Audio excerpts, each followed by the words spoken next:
تعالی وبرکاتہ۔ الحمد للہ رب العالمین والصلاة والسلام علی حبیبہ سید الانبیاء والمرسلین وعلی آلہ وصحبہ اجمعین، اما بعد فاعوذ باللہ من الشیطان الرجیم، بسم اللہ الرحمن الرحیم۔ ما آتاکم الرسول فخذوه وما نهاکم عنہ فانتہوا۔ وقال رسول اللہ صلی اللہ علیہ وسلم: نذر اللہ عبدا سمع مقالتی فحفظها ووعاها وأداها، فرب حامل فقہ غیر فقیہ ورب حامل فقہ الی من هو افقہ منہ۔ ایک بار نہایت عقیدت و احترام کے ساتھ بارگاہ رسالت مآب صلی اللہ تعالی علیہ وسلم میں ہدیہ درود پاک پیش کریں۔ اللہم صلی علی سیدنا مولانا شفیعنا و نبینا محمد معدن الجود والکرم وآلہ بارک وسلم صلاۃ و سلاما علیک یا رسول اللہ صلی اللہ تعالی علیہ وسلم۔ علم حدیث شریف کی خدمت کرنا اور احادیث کریمہ کو سینے میں محفوظ کرنا یا کتابی شکل میں اسے محفوظ کر دینا، یہ بہت ہی باعث سعادت و برکت۔ نبی کریم صلی اللہ علیہ وسلم نے حدیث شریف یاد کرنے والوں کو خصوصی طور سے دعائے خیر دی، دعائے خیر سے نوازا۔ ارشاد فرمایا: نذر اللہ عبدا سمع مقالتی، اللہ تعالیٰ اس بندے کو سرسبز و شاداب رکھے، بارونق رکھے، جس نے میری حدیث سنی، میرا ارشاد سنا اور اسے یاد کر لیا۔ ووعاها، اور اس کے حفظ پر اس نے استقامت برتی، یعنی برابر اسے یاد رکھا۔ اس حدیث شریف کے تحت بڑے مشہور محدث ہیں حضرت امام سفیان ابن عیینہ رضی اللہ تعالی عنہ۔ انہوں نے فرمایا: قد استجاب اللہ دعاء نبیہ صلی اللہ تعالی علیہ وسلم، اللہ تعالی نے نبی کریم صلی اللہ علیہ وسلم کی یہ دعا بلکہ ساری دعائیں اللہ نے قبول فرمائی۔ پھر فرمایا کہ یہی وجہ ہے کہ تم جس بھی کسی ایسے شخص کو دیکھو جو حدیث شریف پڑھنے پڑھانے میں لگا ہو، اس کے چہرے پر تمہیں رونق اور تازگی ضرور نظر آئے گی۔ یہ مشہور محدث حضرت سفیان ابن عیینہ کا قول۔ اور ظاہر ہے کہ نبی کریم صلی اللہ علیہ وسلم نے اس کے لیے یہ دعا دی ہے، تو دعائے نبوی کی برکت سے وہ دنیا میں بھی تر و تازہ رہے گا اور دنیا سے جانے کے بعد بھی تر و تازہ رہے گا۔ یہی وجہ ہے کہ حضرات صحابہ کرام رضی اللہ تعالی عنہم میں یہ بہت ہی بڑا جذبہ تھا کہ وہ احادیث کریمہ کو یاد کرتے تھے۔ ان میں حضرت ابو ہریرہ رضی اللہ تعالی عنہ کا نام بہت مشہور ہے، بلکہ صحابہ کرام میں مکثرین حدیث یعنی جنہوں نے حدیث کی روایتیں بہت زیادہ کی، ان میں سر فہرست حضرت ابو ہریرہ کا نام نظر آتا ہے۔ بخاری شریف ہو، مسلم شریف ہو، حدیث کی ہر کتاب میں ہر صفحے پر ان کا نام نظر آئے۔ انہی صحابہ کرام میں سیدنا عبداللہ بن مسعود رضی اللہ تعالی عنہ بھی ہیں، جو افقہ الصحابہ بعد الخلفاء الراشدین، یعنی خلفائے راشدین کے بعد صحابہ کرام میں سب سے بڑے یہ فقیہ تھے۔ سیدنا فاروق اعظم رضی اللہ تعالی عنہ نے اپنے عہد خلافت میں سیدنا عبداللہ ابن مسعود رضی اللہ تعالی عنہ کو کوفہ بھیجا تھا کہ آپ کوفہ تشریف لے جائیں اور شہر کوفہ میں آپ حدیث شریف کا درس دیں، حدیث شریف کو لوگوں تک پہنچائیں۔ چنانچہ سیدنا عبداللہ بن مسعود رضی اللہ تعالی عنہ یہ وہ صحابی رسول ہیں کہ مذہب حنفی کی زیادہ تر بنیادیں انہی کی روایت کی ہوئی حدیث پر۔ سیدنا عبداللہ بن مسعود جب کوفہ تشریف لے گئے اور حدیث شریف کا درس دینا شروع کیا تو آپ کی درسگاہ میں 4000 سے زائد لوگ آ کر کے شریک ہوتے تھے اور حدیثیں سنتے تھے، یہاں تک کہ شیر خدا مولائے کائنات رضی اللہ تعالی عنہ جب کوفہ تشریف لے گئے، سیدنا عبداللہ بن مسعود کو معلوم ہوا کہ شیر خدا حضرت علی مرتضیٰ رضی اللہ تعالیٰ عنہ کی آمد ہو رہی ہے کوفہ میں، تو اپنے شاگردوں کو حضرت مولائے کائنات کے استقبال کے لیے لے کر کے نکل پڑے۔ ایسے کوئی بڑی شخصیت آتی ہے تو استاذ اپنے شاگردوں کو استقبال کے لیے نکل پڑتے ہیں، تو شیر خدا حضرت علی مرتضیٰ رضی اللہ تعالی عنہ کے استقبال کے لیے سیدنا عبداللہ بن مسعود اپنے شاگردوں کو لے کر کے نکل پڑے۔ تو اتنے زیادہ محدثین پیدا ہو گئے تھے کوفہ میں کہ میدان کوفہ یہ محدثین سے ایک دم کھچا کھچ بھرا ہوا تھا، یہاں تک کہ حضرت علی مرتضیٰ رضی اللہ تعالی عنہ نے جب یہ منظر دیکھا تو حضرت عبداللہ بن مسعود سے فرمایا کہ ابن مسعود آپ نے تو شہر کوفہ کو علم و ادب سے بالکل بھر دیا،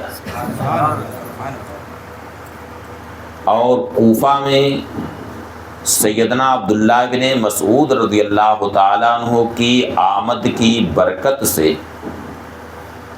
اس کثرت سے محدثین پیدا ہوئے کہ امام بخاری رحمۃ اللہ تعالی علیہ جنہوں نے احادیث کریمہ کی طلب کے لیے بہت سارے بلاد و امصار، بہت سارے شہروں کا سفر کیا،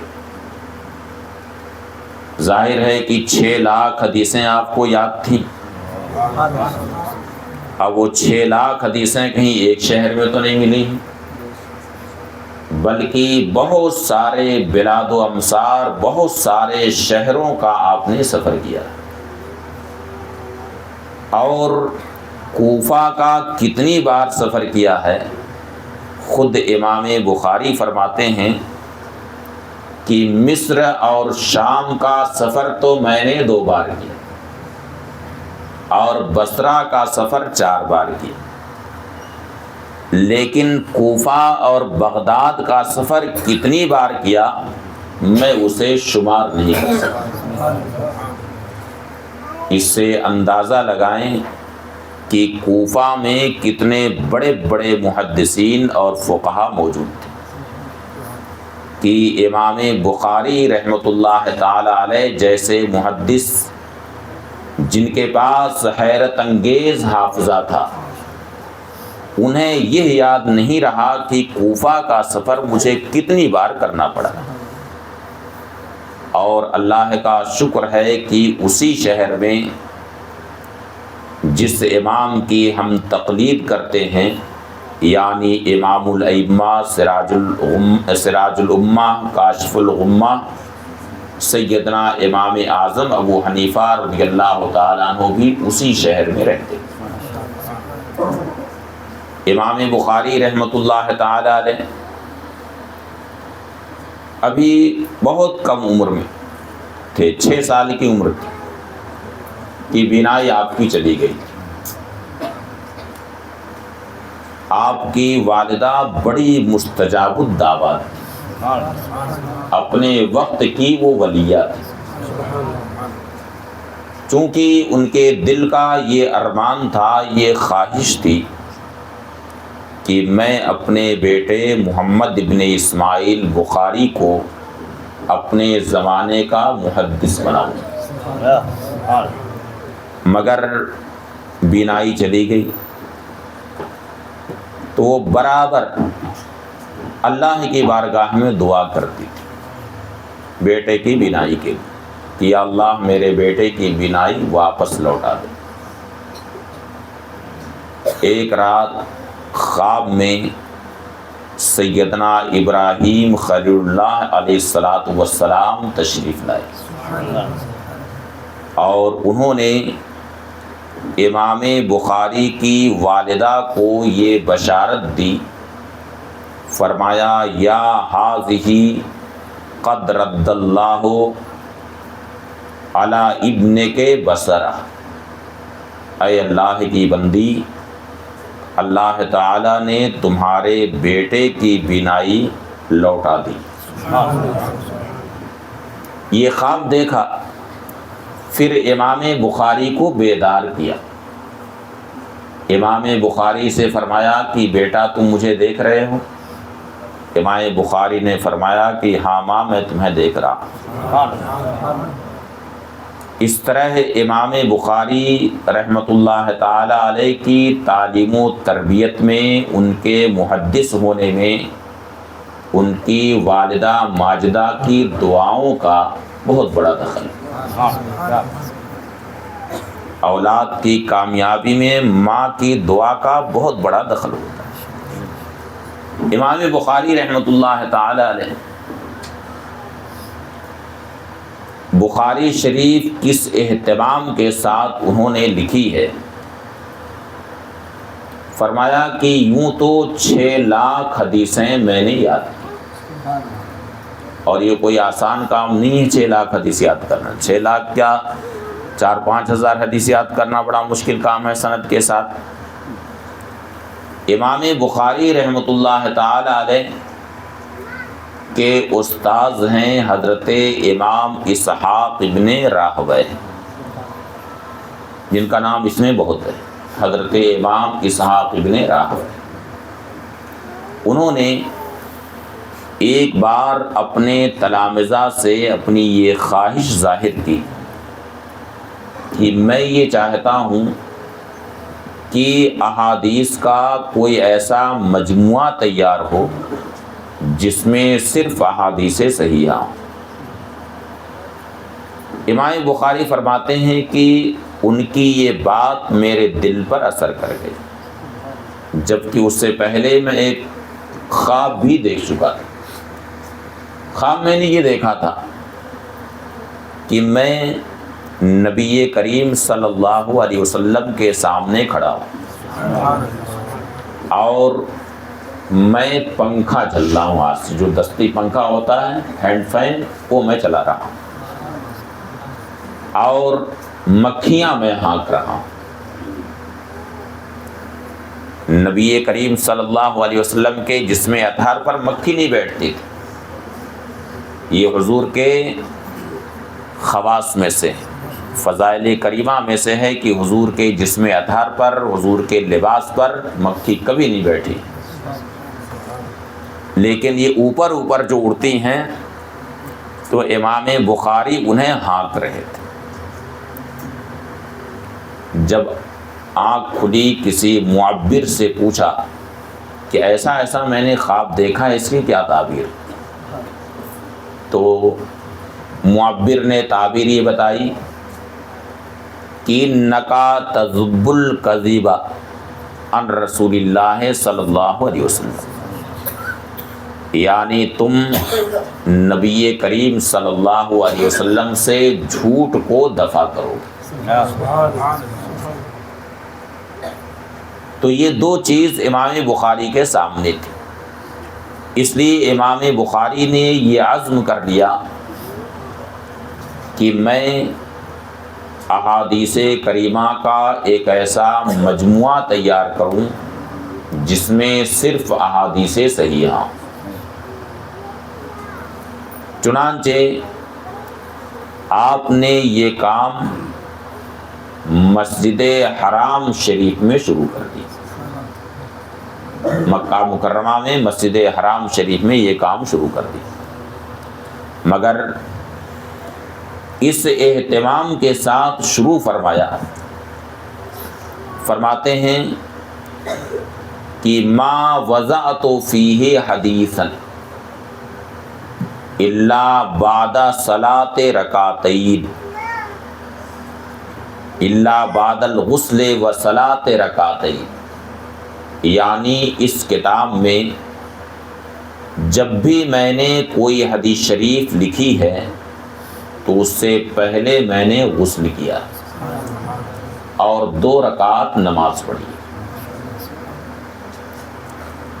اب اس کتاب میں اندازہ لگائیے، یوں تو شمار کرنے والوں میں اختلاف پایا جاتا ہے کہ کتنی حدیثیں، کسی نے 9000 تک شمار کی، کسی نے 9200 تک شمار کی ہیں۔ اب اتنی حدیثیں اس میں ہیں، اب اس سے اندازہ لگائیے کہ امام بخاری نے کتنی بار غسل فرمایا ہے اور کتنی رکعت نماز ادا فرمائی، اور یہ بھی فرمایا کہ ما ادخلت فی حدیثا حتی استخرت اللہ تعالی وصلیت رکعتین وتیقنت بصحتہ، یعنی جب بھی میں نے کوئی حدیث شریف اس میں لکھی ہے تو اس سے پہلے میں نے استخارہ کیا اور میں نے 2 رکعت نماز پڑھی، یہاں تک کہ جب اس حدیث کے صحیح ہونے کا مجھے یقین ہو گیا، اس کے بعد میں نے وہ حدیث اس کتاب میں لکھی۔ اور فرمایا کہ 16 سال کی مدت میں میں نے احادیث کریمہ کا یہ مجموعہ تیار کیا۔ پھر جب یہ کتاب تیار ہو گئی تو یہ لے کر کے مدینہ منورہ حاضر ہوئے اور خاص ریاض الجنہ میں بیٹھ کر تراجم الابواب کو قائم فرمایا، بلکہ یہ بھی فرمایا کہ وہاں پر میں نے مسودہ سے تبعیض بھی کی اور ہر حدیث کو میں بارگاہ رسالت میں پیش کرتا رہا، یہاں تک کہ جب بارگاہ رسالت سے مجھے اشارہ ملتا تھا تو میں اس حدیث کو پھر لکھتا تھا۔ اس سے اندازہ لگائیے کہ کتنے اہتمام کے ساتھ امام بخاری نے یہ کتاب لکھی۔ یہی وجہ ہے کہ یہ کتاب جہاں ساری دنیا میں مقبول ہے، دنیا کا کوئی بھی مدرسہ، ہر مدرسے میں یہ کتاب پڑھائی جاتی ہے، منتہی طالب علم، اور بارگاہ رسالت میں بھی یہ کتاب مقبول۔ نبی کریم صلی اللہ علیہ وسلم نے اسے اپنی کتاب کہہ کر کے یاد فرمایا۔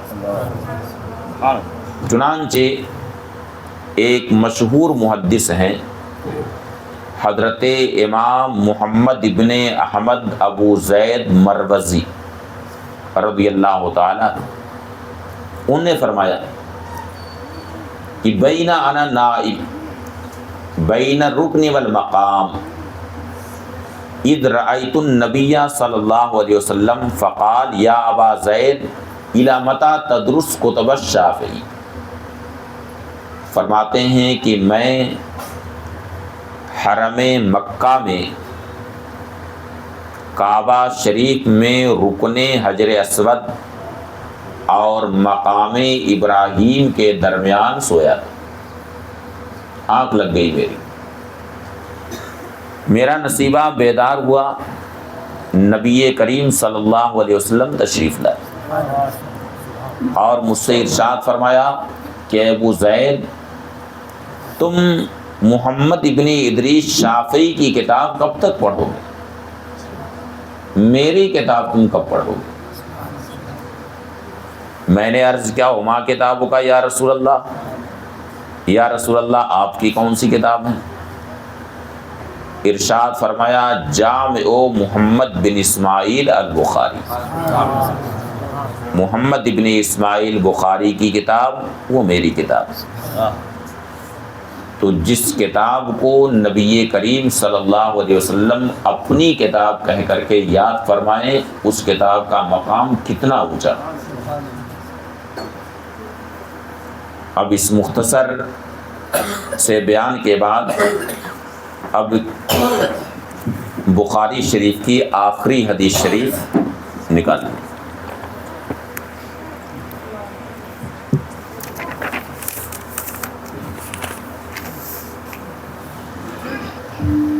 احادیث کے تعلیم و تعلم کا دو طریقہ زیادہ رائج رہا ہے محدثین، ویسے تو اور بھی طریقے ہیں لیکن دو طریقہ زیادہ رائج رہا ہے، ایک قراءۃ الشیخ اور دوسرا طریقہ ہے قراءۃ علی الشیخ۔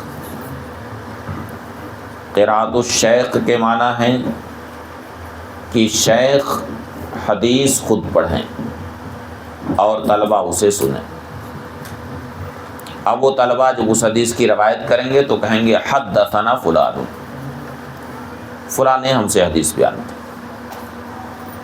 دوسرا طریقہ ہے قراءۃ علی الشیخ کا، اس کا معنی یہ ہے کہ شیخ کے سامنے طلبہ میں کوئی طالب علم حدیث پڑھے اور شیخ اسے سنیں، اور سننے کے بعد پھر شیخ اس کی تصدیق کر دیں کہ تم نے صحیح پڑھا ہے بالکل، پھر اس کے بعد اجازت دے دیں۔ اب وہ طلبہ جو اس حدیث کی روایت کریں گے تو ہر کوئی کہے گا اخبرنا فلان۔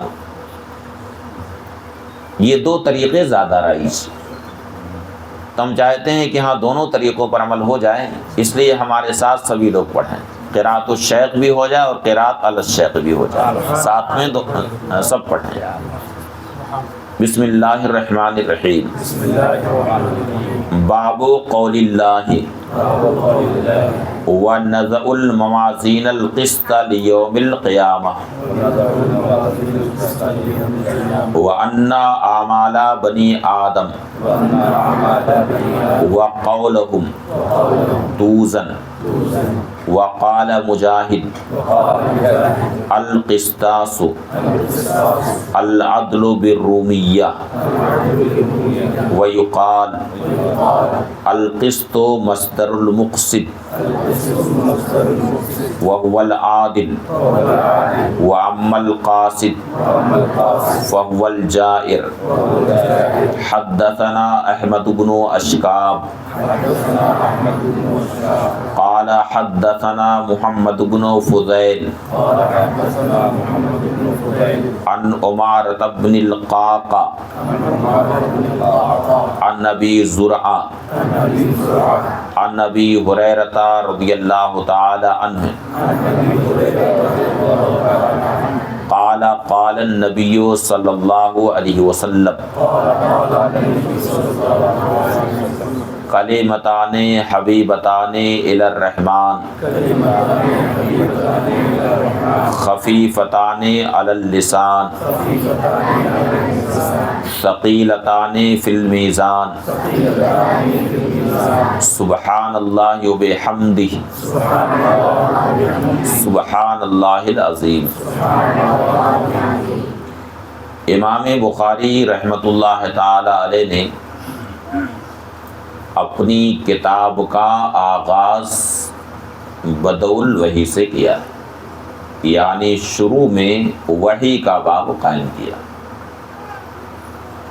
جبکہ آخر میں کتاب التوحید کو رکھا، اور کتاب التوحید میں بھی آخری باب وزن اعمال کا رکھا. بدء الوحی کو شروع میں رکھنے کا سبب ظاہر ہے، یہ بتانا ہے کہ سارے احکام شرع، خواہ وہ اعتقادیات سے ہوں یا عمل سے متعلق ہوں، سارے احکام شرع کا اصل مصدر و سرچشمہ وحی الہی،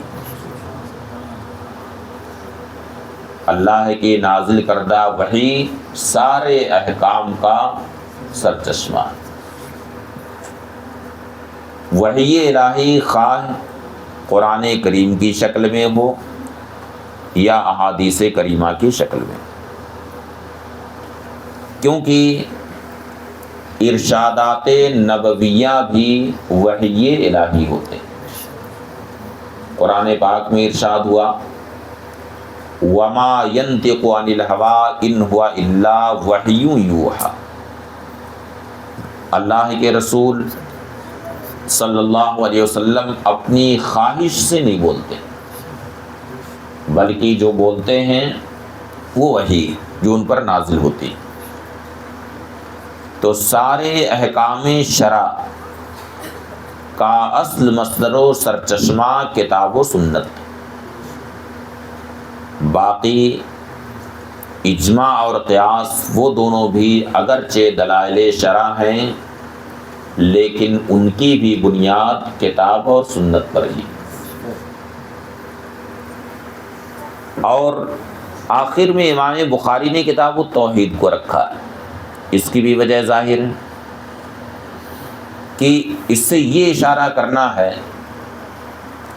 کہ جس کا خاتمہ توحید پر ہوا وہ تو نجات پایا، اور معاذ اللہ جس کا خاتمہ توحید پر نہیں ہوا وہ خائب و خاسر ہو گیا. وہو فی الآخرۃ من الخاسرین، وہ خائب و خاسر ہو گیا. اور کتاب التوحید میں بھی جو آخری باب امام بخاری نے رکھا ہے وزن اعمال کا رکھا،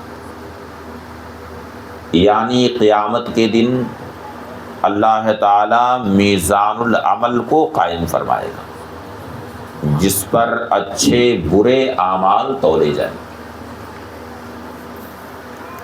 وزن اعمال کو آخر میں رکھنے کا سبب یہ ہے کہ آخرت میں سوال اور مواخذے کی جو آخری منزل ہے وزن اعمال کی،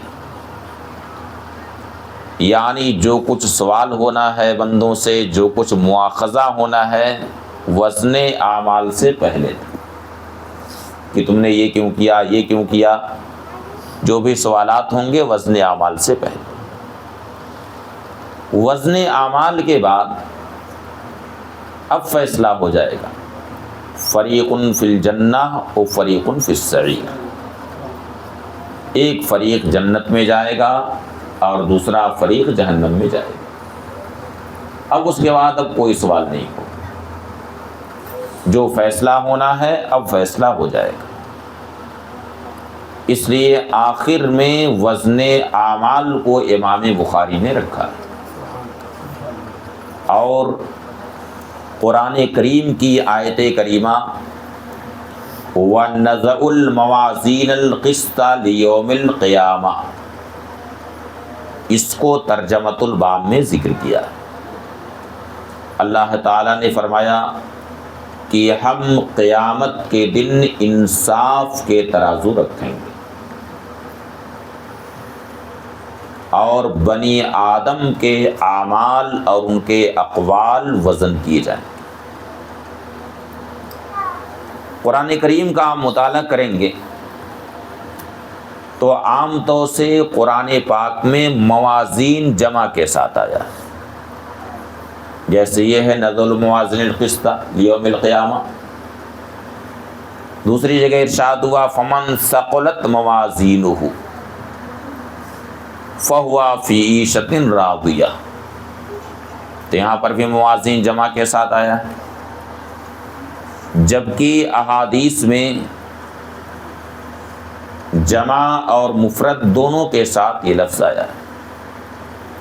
محدثین فرماتے ہیں کہ جمع سے یہ نہیں سمجھنا چاہیے کہ کئی میزان العمل وہاں پر رہے گا، بلکہ میزان العمل ایک ہی رہے گا، اور یہ جمع یہ اس کی عظمت کو بیان کرنے کے لیے بنی آدم کے اعمال اور ان کے اقوال وزن کیے جائیں۔ اس سے یہ معلوم ہوا کہ وزن اعمال برحق ہے، اس پر ایمان و عقیدہ رکھنا فرض ہے۔ ایک گمراہ فرقہ ہے معتزلہ کا، ان لوگوں نے وزن اعمال کا انکار کر دیا ہے۔ وہ یہ کہتے ہیں کہ آدمی نے عمل کیا ختم ہو گیا، عمل کوئی کام کیا، کام جب کر لیا وہ کام ختم ہو، اس کا کوئی وجود تو رہ نہیں گیا، اور جب اس کا وجود ہی نہیں رہے گا تب اسے وزن کیسے کیا جا سکتا ہے؟ اس میں کوئی ثقل نہیں ہے، کیسے اسے وزن کیا جائے گا؟ یہ سب معتزلہ کا فاسد قیاس ہے۔ قرآن پاک میں جب متعدد آیات کریمہ میں وزن اعمال کا ذکر آیا ہے تو اس پر ایمان لانا فرض ہے۔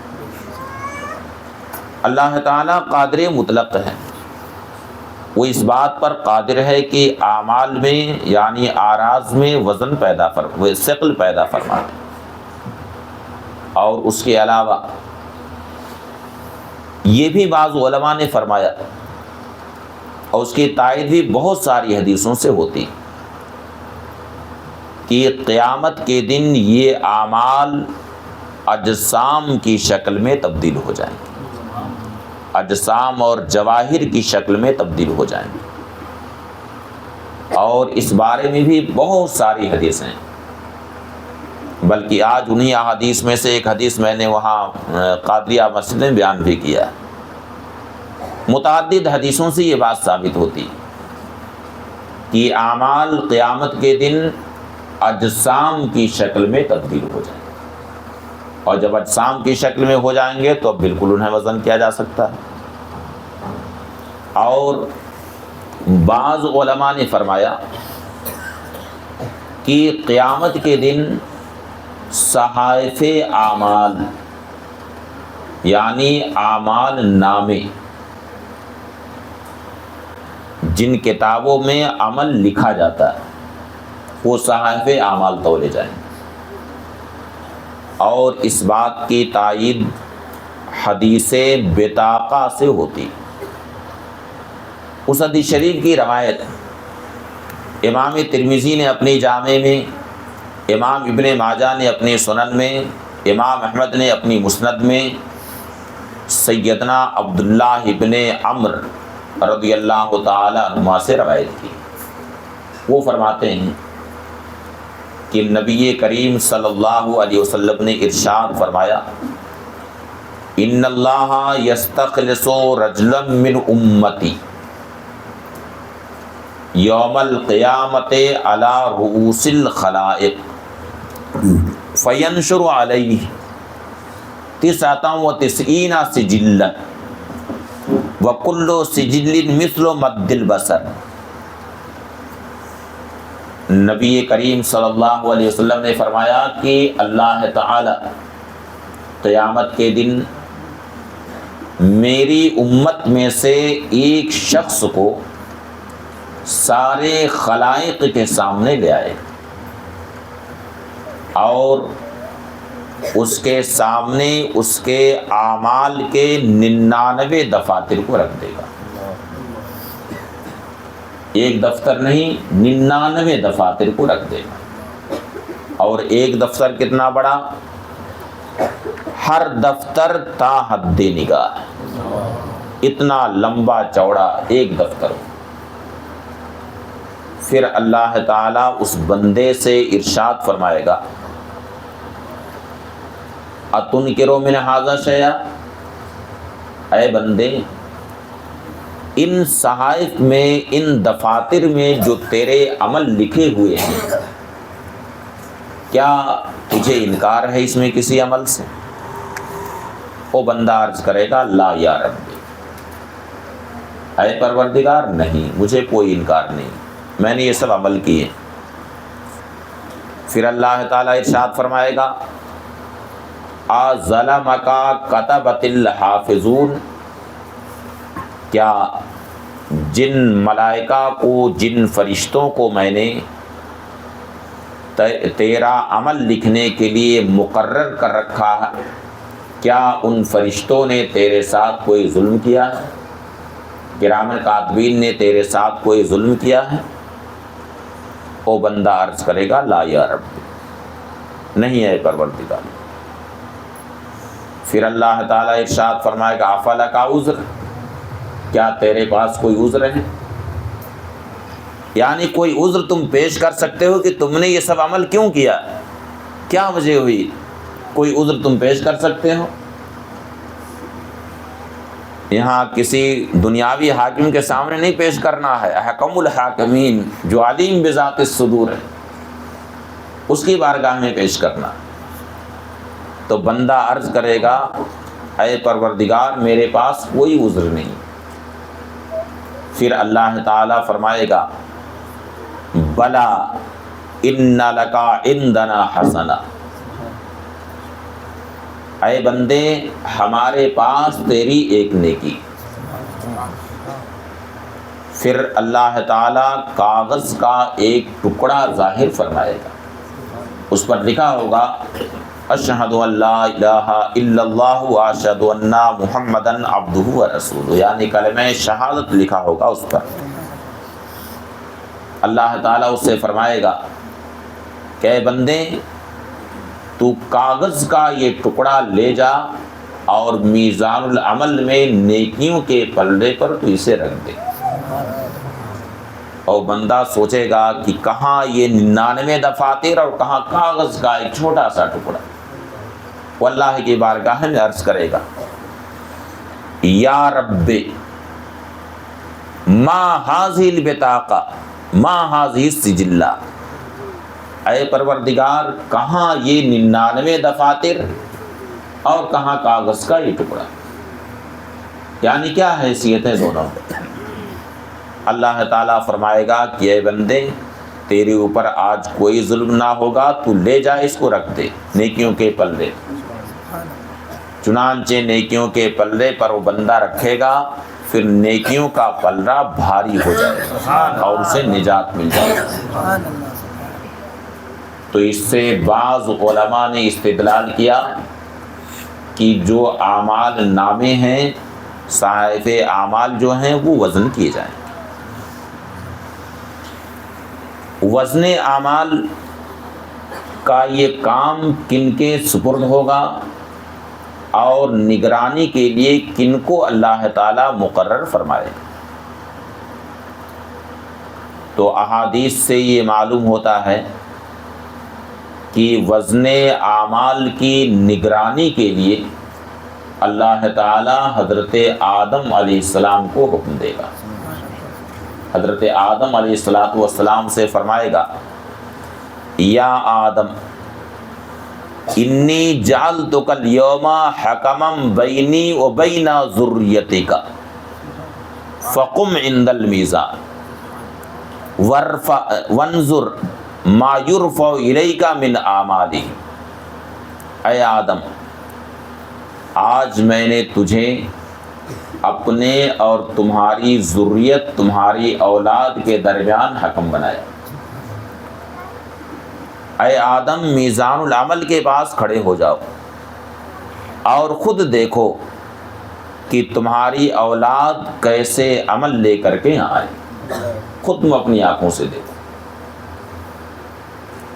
یہ تو آخرت میں ہوگا، بلا کسی تمثیل و تشبیہ کے یوں سمجھیے کہ کسی طالب علم نے کوئی امتحان دیا، ٹیسٹ دیا، اس نے داخلے کے لیے امتحان دیا اور آ کر کے اپنے والد صاحب سے بتایا کہ پرچہ بہت اچھا گیا ہے، سارے جوابات میں نے بہت اچھی طرح سے لکھے ہیں، 90% 95% نمبر آنے کی امید ہے۔ خوب تعریف کی اپنی، بتایا اپنی کارکردگی اپنے والد صاحب سے۔ اب اتفاق ایسا کہ وہ لڑکا فیل ہو گیا امتحان میں۔ اب ظاہر ہے کہ باپ کو فکر ہوگی نا کہ لڑکے نے تو کہا تھا کہ کاپی بہت اچھی گئی ہے، آخر کیوں ایسا ہوا، رزلٹ اتنا خراب آیا۔ اب وہ پہنچا استاذ کے پاس، کہا کہ حضرت لڑکا تو کہہ رہا تھا کہ کاپی بہت اچھی گئی ہے، بہت اچھا پرچہ ہوا ہے، کیوں آخر فیل ہو گیا؟ تو باپ کو مطمئن کرنے کے لیے کاپی اس کی یعنی نام اعمال باپ کے سامنے رکھ دیا جائے گا کہ آپ کا لڑکا یہ کہہ رہا، لیکن آپ خود اپنی آنکھ سے دیکھیے کہ آپ کے لڑکے نے کتنا صحیح کیا، کتنا غلط کیا۔ تو حضرت آدم علیہ السلام تو ابو البشر، تو اللہ تعالیٰ ان سے فرمائے گا کہ اے آدم، آج تم خود میزان العمل کے پاس جاؤ اور دیکھو کہ تمہاری اولاد کیسے کیسے عمل لے کر کے آئیں۔ اور وزن اعمال کا کام ایک روایت کے مطابق حضرت ملک الموت کے سپرد ہوگا اور دوسری روایت کے مطابق حضرت جبریل امین کے سپرد ہوگا۔ نیکیوں کا پلڑا عرش کے داہنی طرف جنت کے بالمقابل ہوگا اور گناہوں کا جو پلڑا ہوگا عرش کے بائیں طرف دوزخ کے بالمقابل ہوگا۔ اور میزان العمل ہے کیسا؟ ایک بار حضرت داؤد علیہ السلام نے اللہ تعالیٰ سے دعا کی کہ اے پروردگار تو مجھے میزان العمل دکھا دے، دنیا میں ہی دکھا دے مجھے۔ اللہ تعالیٰ نے ان کی دعا قبول فرمائی، حجابات اٹھا دیے۔ حضرت داؤد علیہ السلام نے جب میزان العمل کو دیکھا تو ان پر غشی طاری ہو گئی،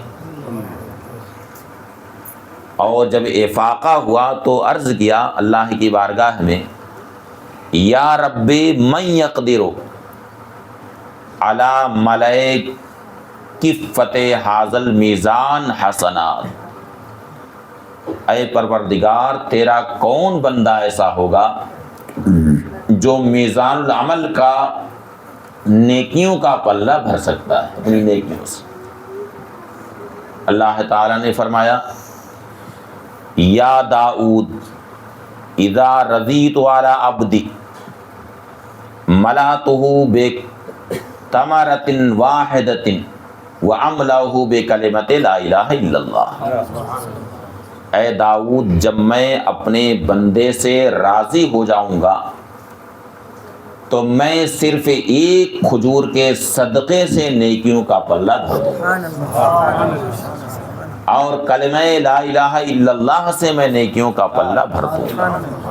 لا الہ الا اللہ محمد رسول اللہ صلی اللہ تعالیٰ علیہ وسلم۔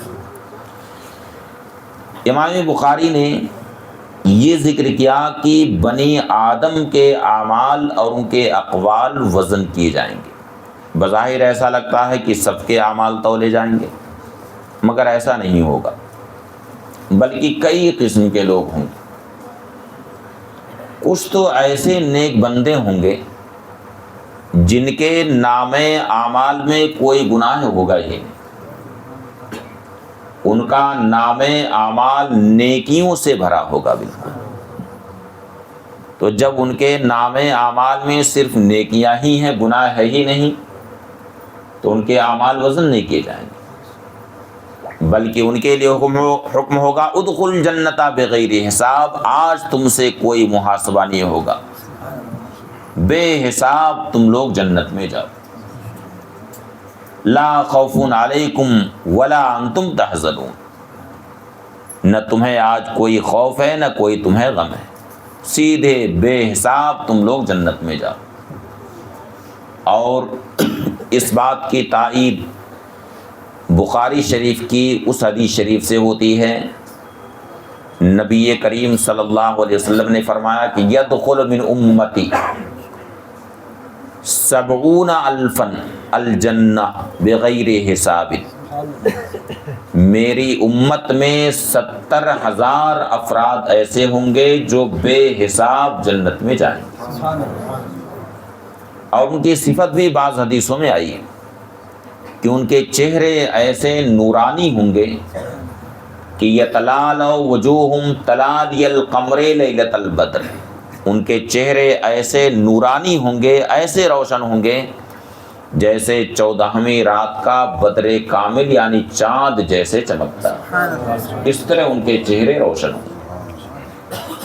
تو ایسے لوگوں کے اعمال نہیں تولے جائیں گے۔ دوسرا طبقہ بالکل ان کے برخلاف ان لوگوں کا ہوگا جن کے نام اعمال میں صرف کفر ہی کفر بھرا ہوگا، تو ان کے بھی اعمال نہیں وزن کیے جائیں گے۔ ان کے بارے میں قرآن پاک میں ارشاد ہوا فلا نقیم لهم یوم القیامت وزنا، ہم قیامت کے دن ان کے لیے کوئی تول قائم نہیں کریں گے۔ اور تیسرا طبقہ ان لوگوں کا ہوگا جن کے نام اعمال میں کچھ نیکیاں اور کچھ گناہ ہوں گے، انہی لوگوں کے اعمال قیامت کے دن تولے جائیں گے۔ قال مجاہد، امام مجاہد یہ سیدنا عبداللہ ابن عباس کے بڑے خاص شاگرد، انہوں نے فرمایا قسطاس یعنی قرآن پاک میں جو ارشاد ہوا وزنوا بالقسطاس المستقیم، تو یہاں پر جو قسطاس ہے اس کا معنی ہے العدل یعنی انصاف کر۔ بالرومیہ، رومی زبان کا یہ لفظ، یہ امام مجاہد کا قول، جبکہ جمہور علماء یہ کہتے ہیں کہ قرآن پاک میں سارے کلمات عربی کے، اور یہ ہو سکتا ہے کہ کوئی لفظ دو زبان میں آیا ہو، رومی زبان میں بھی ہو اور عربی زبان میں بھی ہو، تو قسطاس اسی میں سے ہو سکتا ہے۔ وَيُقال، اور کہا جاتا ہے القسط مصدر المقسط، قسط یہ مقسط کا مصدر،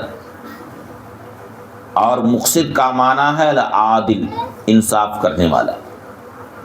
وَأَمَّا الْقَاسِطُ، اور رہا قاسط فَهُوَ الْجَائِرُ، تو قاسط کا معنی ہے جائر یعنی ظلم کرنے والا۔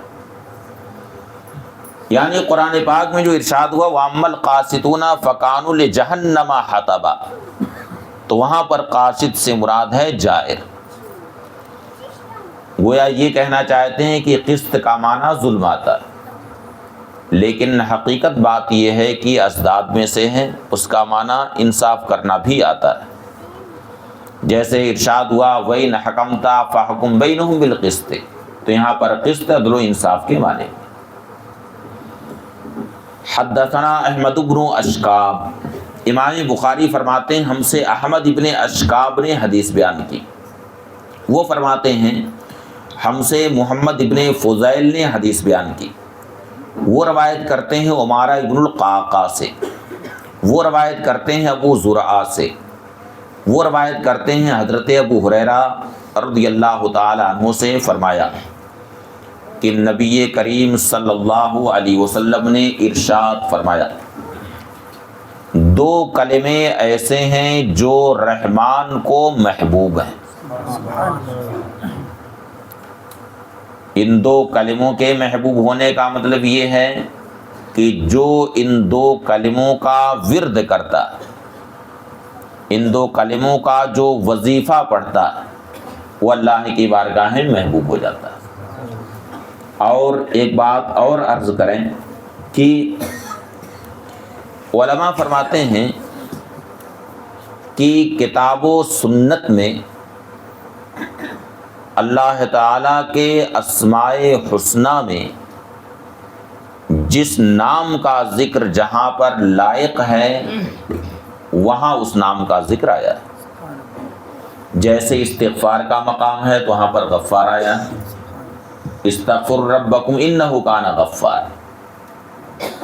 تو یہاں آخر رحمان کا ذکر ہوا، اس میں حکمت یہ ہے کہ دو کلمے ایسے ہیں کہ جو بندہ ان دو کلموں کو پڑھتا رہتا وہ اللہ کی بارگاہ میں ایسا محبوب ہو جاتا ہے کہ رحمان کی رحمت اس کی طرف متوجہ ہوتی ہے۔ جہاں بھی وہ رہتا ہے تو رحمان کی رحمت اس کی طرف متوجہ ہوتی، دنیا میں رہے گا تو بھی رحمت الہی اس کی طرف متوجہ رہے گی، اور دنیا سے چلا جائے قبر میں چلا جائے تو بھی اس کی قبر پر اللہ کی رحمت برستی رہتی ہے۔ جہاں بھی رہے گا اللہ کی رحمت اس کے اوپر برسے، اس لیے یہاں پر رحمان آیا۔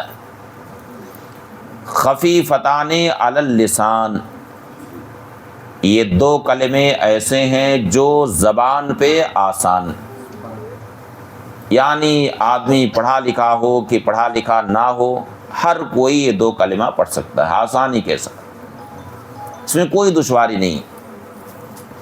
ثقیلتان فی المیزان، مگر ان دو کلموں میں اللہ تعالیٰ نے اتنا عظیم ثواب رکھا ہے کہ میزان العمل پر جب یہ دو کلمے رکھے جائیں گے تو نیکیوں کا پلہ یہ بھاری ہو جائے گا۔ میزان العمل میں یہ دونوں بھاری، یہی وہ لفظ ہے جس سے ترجمۃ الباب یعنی وزن اعمال کی مطابقت ہوتی۔ وہ دو کلمے کیا ہیں؟ سبحان اللہ و بحمدہ سبحان اللہ العظیم۔ اس میں پہلا کلمہ اللہ تعالیٰ کی تسبیح پر مشتمل، جبکہ دوسرا کلمہ اللہ تعالیٰ کی حمد پر مشتمل۔ تسبیح کا معنی سارے عیوب اور نقائص سے اللہ تعالیٰ کو پاک جاننا، اور آپ حضرات شرح قائد پڑھتے پڑھاتے ہیں، صفات سلبیہ کا ذکر آپ لوگوں نے پڑھایا ہے تو اچھا مائک ہٹ گیا۔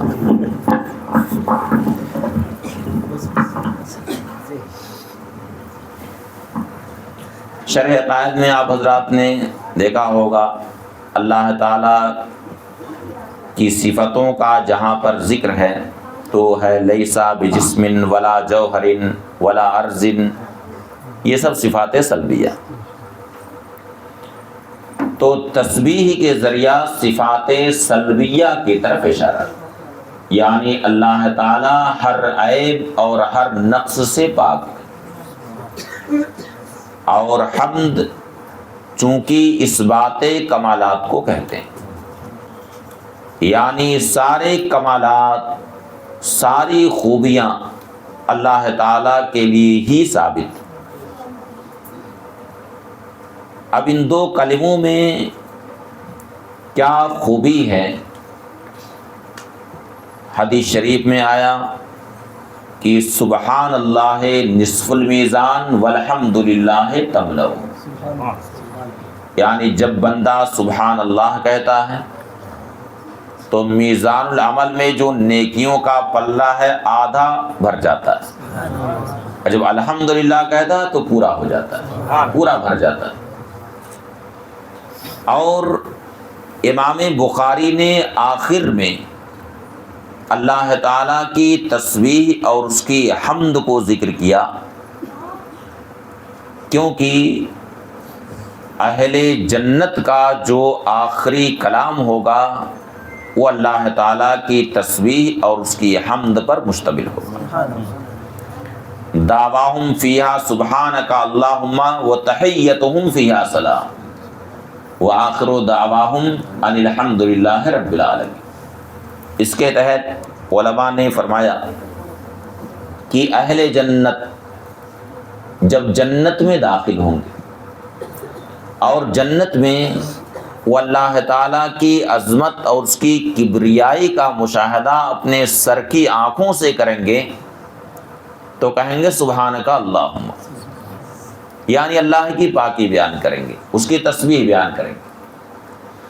اور جنت کے فرشتے جب ان کا استقبال کریں گے اور جنت میں آنے پر انہیں مبارکباد دیں گے، یعنی کہیں گے سلام علیکم طبتم فادخلوها خالدین، یعنی اے جنتیو سلام علیکم، تم پر سلامتی ہو، طبتم جنت میں آنا تمہیں مبارک، خوشخبری ہو تمہیں، جنت میں آنا تمہیں مبارک۔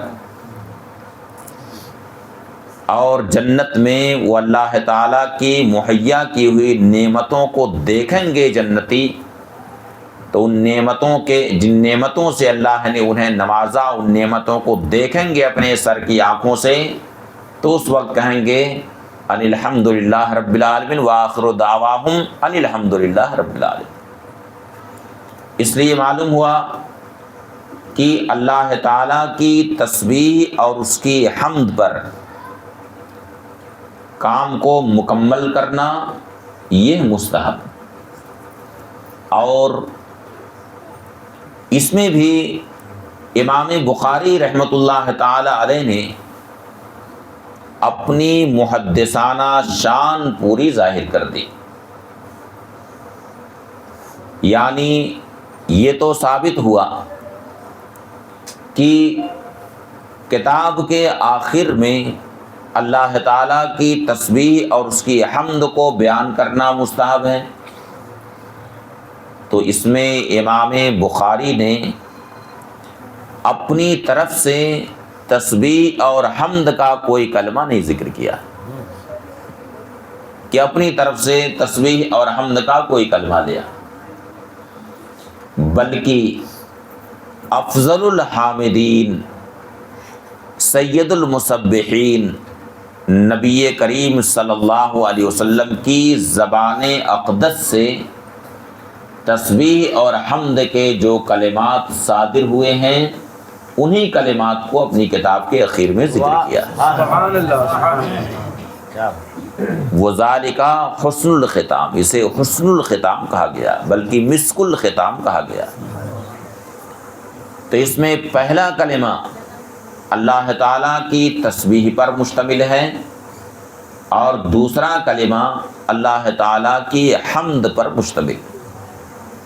پھر اس کے بعد بطور تاکید ہے سبحان اللہ العظیم، یہاں اللہ تعالیٰ کی صفتوں میں عظیم کا ذکر آیا، کیونکہ ظاہر سی بات ہے دنیا میں آپ دیکھتے ہیں کہ کوئی چیز باعظمت ہوتی ہے تو بھلے کچھ نہ کہے ہو، لیکن اس سے ایک خوف معلوم ہوتا ہے کہ نہیں، ایک رعب اس کا طاری رہتا ہے۔ کوئی بڑی شخصیت آتی ہے تو اس کی ایک ہیبت طاری ہو جاتی ہے دل پر، ایک رعب طاری ہو جاتا ہے۔ تو اب یہاں پہ عظیم کا ذکر آیا جبکہ اس سے پہلے رحمان کا ذکر آیا، تو ظاہر ہے کہ رحمان کا مطلب نہایت مہربان، تو جب رحمان کہا گیا تو رحمان کے ذکر سے رحمت الہی کی امید ہو چلی۔ جب یہ سنا کہ اللہ تعالیٰ رحمان ہے تو رحمان سن کر کے اس کی رحمت کی امید گنہگار بندے کو ہو چلی۔ لیکن جب پھر عظیم سنا تو عظیم سن کر کے پھر اللہ کی خشیت طاری ہو گئی بندے پر، اللہ کا خوف طاری ہو گیا۔ تو اس سے امام بخاری نے ایک دوسرا بھی مسئلہ حل کر دیا کہ ایمان خوف و رجا کا نام، یعنی ایک مومن کو ہمیشہ اللہ کی رحمت کا امیدوار رہنا چاہیے اور ساتھ ہی ساتھ اس کا خوف بھی ہمیشہ دل میں رہنا چاہیے۔ یعنی مومن کتنا ہی بڑا گنہگار ہے لیکن کبھی بھی اللہ کی رحمت سے نا امید نہیں رہنا چاہیے، کہ اللہ کی رحمت سے نا امیدی یہ کفر ہے۔ کتنا ہی بڑا گنہگار ہو اسے ہمیشہ لو لگائے رکھنا چاہیے، اللہ کی رحمت کا امیدوار رہنا چاہیے اور ساتھ ہی ساتھ عذاب الہی سے بھی ہمیشہ ڈرتے رہنا چاہیے۔ ایمان اسی کا نام ہے، خوف اور رجا۔ تو اس حدیث شریف میں حقیقت ایمان کی طرف بھی اشارہ کر دیا گیا کہ ایمان کی حقیقت خوف اور رجا ہے۔ اس لیے یہاں دو صفتیں ذکر کی گئیں، ایک رحمان اور دوسری صفت عظیم۔ سبحان اللہ بحمدہ سبحان اللہ العظیم۔ اس کلمے کے فوائد علماء کرام نے بہت ذکر کیے ہیں۔ مثلاً اگر کوئی تنگی معاش کا شکار ہے، یعنی محتاجی کا شکار ہے، تنگی رہتی ہے گھر میں، تو علماء نے فرمایا کہ فجر کی سنت اور فرض کے درمیان 100 بار اگر پڑھا جائے سبحان اللہ بحمدہ